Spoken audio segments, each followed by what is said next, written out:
c'est parti pour Smart Bourse. Nous allons commencer tout de suite en duplex avec John Plassard qui est avec nous. Bonjour John Plassard. Bonjour Nicolas. Vous êtes spécialiste en investissement chez Mirabeau. Nous allons revenir ensemble sur la semaine écoulée qui a vu plusieurs décisions de grandes banques centrales, notamment la Fed, la BCE, mais aussi la BOJ. Une semaine cruciale avant l'été, avant la saison des résultats. Quel bilan peut-on en tirer, John Plassard, avec cette Fed qui maintient ses taux inchangés et la BCE qui continue dans son rythme de hausse de taux? Alors, ce que je dirais tout d'abord, c'était que c'était totalement en ligne avec le consensus, puis il n'y a pas de surprise. On sait que du côté européen, Christine Lagarde n'a jamais surpris les marchés.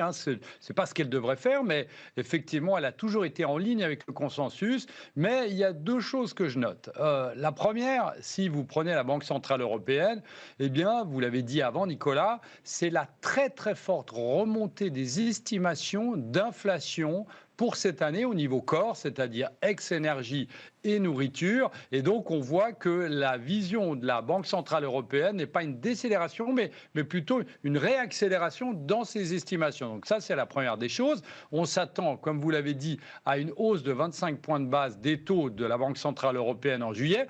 Et c'est bien évidemment après que ça va poser certainement problème, puisque la BCE devrait faire une pause en septembre. D'un autre côté, si vous prenez la Banque centrale américaine, c'est là où ça pose le plus de problèmes. Parce que lorsque vous lisez ce que disent tous les membres, 100% des membres de la Fed, vous disent qu'ils ne prévoient pas une récession aux États-Unis avant la fin de l'année.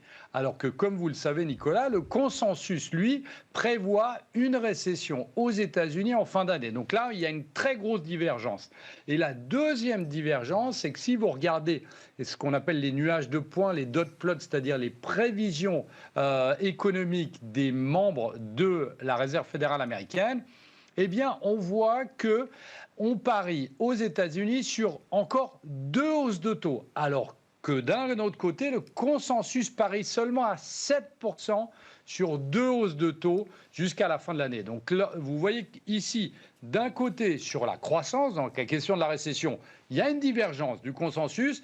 Et sur la question des hausses de taux, il y a aussi une très très nette divergence du consensus. Donc c'est là où ça pose problème parce qu'on sait, et l'histoire nous le raconte, l'histoire récente de l'année passée par exemple, que lorsque le consensus doit s'adapter aux banquiers centraux ou lorsque les banquiers centraux doivent s'adapter au consensus, eh bien, il y a toujours une période de volatilité, voire une période de baisse des marchés. Mais alors, est-ce qu'on a quelques éléments explicatifs, John Plassard, sur le fait que entre le consensus de marché et effectivement ce qu'ont pu nous dire les banquiers centraux, les scénarios ne soient pas les mêmes ? Écoutez, c'est une très bonne question parce que, vous savez, je regarde depuis août dernier, notamment très précisément ce que dit la Réserve fédérale américaine et surtout Jérôme Powell depuis le symposium de Jackson Hole qui était en fin août dernier. Et il a toujours eu un discours qui était assez agressif, hawkish dans ses hausses de taux.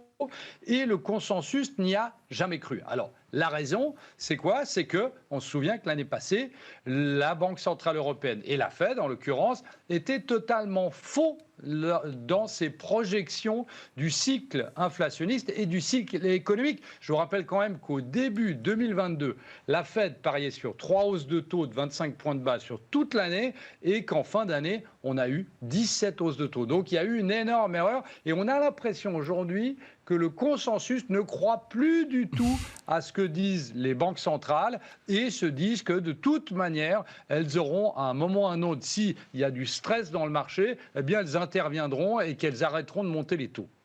Est-ce que ça peut faire peser un risque sur les marchés ou en tout cas sur la volatilité des marchés, cette dichotomie entre les deux et cette nécessité peut-être de devoir se réajuster à un moment au scénario des banques centrales, John Plassard?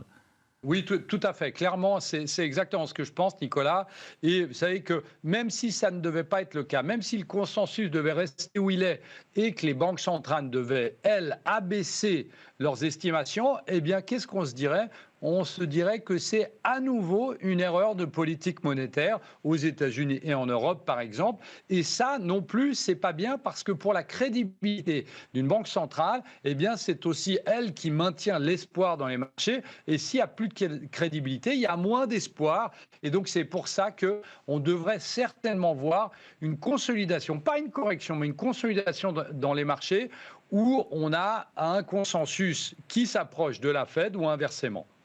Alors, un mot toujours de cette décision de politique monétaire de la Fed, donc la semaine dernière, John Plassard, c'est que quand on regarde les prévisions économiques de la Réserve fédérale américaine, on voit effectivement que le scénario récessif s'éloigne, que les perspectives d'inflation restent quand même au-dessus du mandat de la Fed, et pour autant, la Fed n'augmente pas ses taux, alors qu'on pourrait se dire, on pourrait se surprendre à penser que toutes les conditions sont réunies justement pour une nouvelle hausse de taux. Oui, tout à fait, tout à fait. Bon, on voit quand même qu'il y a une décélération. Lorsque vous regardez les éléments du CPI, on voit qu'il y a une décélération, notamment dans le prix des loyers. Vous savez, c'est le plus gros composant de l'inflation CPI aux États-Unis. Aussi dans les voitures d'occasion, ça baisse. Aussi sur les prix de l'énergie. Mais je pense qu'il y a une autre raison dont on ne parle pas assez, c'est le fait que la Banque centrale américaine et potentiellement européenne se sont rendus compte qu'en montant à une telle vitesse les taux, et je vous rappelle que depuis 1980, la Fed n'avait jamais augmenté aussi rapidement ses taux sur une année, eh bien, il y a des problèmes secondaires. Des effets secondaires comme on l'a vu avec les banques régionales américaines. Je vous rappelle quand même qu'en mars, on était dans une panique, le mot est fort, mais il est pesé, une panique sur le système bancaire américain, puisqu'on rappelle quand même que le poumon de l'économie américaine, c'est les petites et moyennes banques aux États-Unis qui, par exemple, tiennent 80% de tout ce qui est prêt au niveau de l'immobilier commercial. Donc, on est dans une situation où il y a quand même une prise de conscience que cette hausse de taux si rapide a des effets secondaires qui ne sont pas ceux qu'on le voulait, c'est-à-dire la Fed avait clairement dit que ce qu'elle voulait, c'était augmenter les taux pour qu'il y ait plus de chômage et moins de demande et donc moins d'inflation. Et ça n'a pas été le cas ici. Un mot à présent, toujours en lien avec les banques américaines, John Plassard. Alors, on a vu effectivement plusieurs grandes banques américaines abaisser leurs prévisions de croissance vis-à-vis de l'économie chinoise, que ce soit Bank of America notamment, mais aussi d'autres banques, UBS ou Nomura, donc banque japonaise pour Nomura ou UBS, banque suisse. On voit Goldman Sachs à présent abaisser, elle aussi, sa prévision, un peu après tout le monde, mais sa prévision de croissance vis-à-vis de l'économie chinoise, avec peut-être cette question d'une attente un peu plus longue que les autres vis-à-vis d'une réaction de l'exécutif chinois. Que faut-il en penser, John Plassard ? Oui, clairement, c'est ça, parce qu'on attendait beaucoup de ce week-end. Il y avait des rumeurs dans le Financial Times comme quoi des nouvelles mesures de relance allaient être annoncées, ce qui n'a pas été le cas. Goldman Sachs pense qu'évidemment, on est déçu par les dernières données économiques, mais il faut rappeler que ces données économiques sont aussi dépendantes de la demande externe, donc c'est-à-dire la demande en Europe et aux États-Unis, mais que le côté des services tient toujours en Chine, avec évidemment la réouverture après la politique du Covid-0. Alors, il y a aussi une pression sur l'immobilier. Maintenant, ils estiment que ce qui a été fait jusqu'alors et ce qui va être fait si on prend des prévisions là-dessus ne seront pas suffisants pour surmonter le plus gros problème. Ils l'appellent, eux, le plus gros problème auquel la Chine est confrontée, c'est l'affaiblissement du sentiment. C'est-à-dire que les gens n'ont plus confiance dans la Chine. Alors, il faut juste remettre l'église au milieu du village, Nicolas. Il faut rappeler ici qu'au début de l'année, le gouvernement chinois prévoyait 5% de croissance sur cette année.